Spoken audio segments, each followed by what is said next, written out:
তো আমাদের দুজনের তরফ থেকে সকলকে একটা গুড নিউজ দেওয়ার রয়েছে আর কি।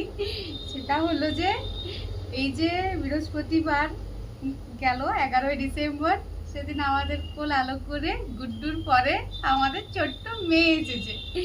তো এই মানে কালী পুজোর সময় গুড্ডু এত কান্না করছিল ভাই ফোঁটার দিন যে আমার বুনুই চাই, কিন্তু হয় না যে এগুলো তো আর আগে থেকে বলা যায় না। তো মানে আমাদের মা লক্ষ্মী এসেছেন আমাদের কাছে, আমাদের কোলে। তো ভীষণ খুশি, আর এই খুশির খবরটা সকলের সাথে শেয়ার করলাম। তো এখন আমরা সবাই ভালো আছি, তাই তো? হ্যাঁ, কোনো অসুবিধা নেই, বেটুর সব রিপোর্ট নর্মাল, সব টেস্ট হয়ে গিয়েছে। কালকে আমাদেরকে হসপিটাল থেকে রিলিজ করে দেবে, আর আমরা দুজন রয়েছি এখানে।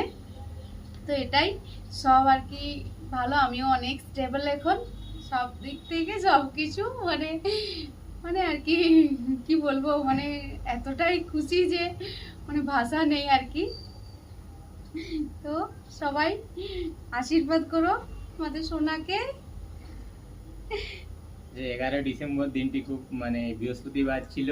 তাছাড়া 11 ডিসেম্বর মানে শ্রী শ্রী সারদা মায়ের জন্মতিথি। তো ওই দিন আমাদের ঘর আলো করে মা লক্ষ্মী এসেছে আমাদের ঘরে। পাপ্পা পরি এসেছে। তো আপনারা সবাই আমাদের ছোট্ট মা লক্ষ্মীকে আশীর্বাদ করুন। মা সারদাও সকলে আশীর্বাদ করো যেন সুস্থভাবে মানুষের মতো মানুষে বড় হতে পারে। আর গুড্ডু হয়ে গিয়েছে দাদা, সে তো ভীষণ খুশি, এখানেই থাকতে চাইছিল, কিন্তু ওকে রাখা হয়নি কারণ এত মানে ছটপটে, ওকে রাখলে মানে মুশকিল হয়ে যাচ্ছে। আজকে এসেছিল দেখা করতে, আর যেদিন হয়েছে মানে বৃহস্পতিবার ওই দিনও দেখা করতে এসেছিল।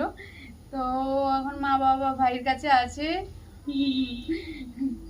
তো ওটাই আর কি সকলকে জানানোর ছিল।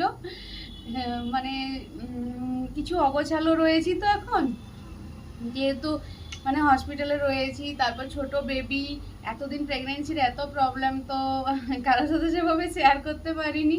তো সেটাই সকলের সাথে শেয়ার করলাম। পুরো জার্নিটা ছোট ছোট ক্লিপের মাধ্যমে হয়তো মানে সময় করে শেয়ার করব, অল্প অল্প ছোট ছোট ক্লিপ নিয়ে রেখেছি।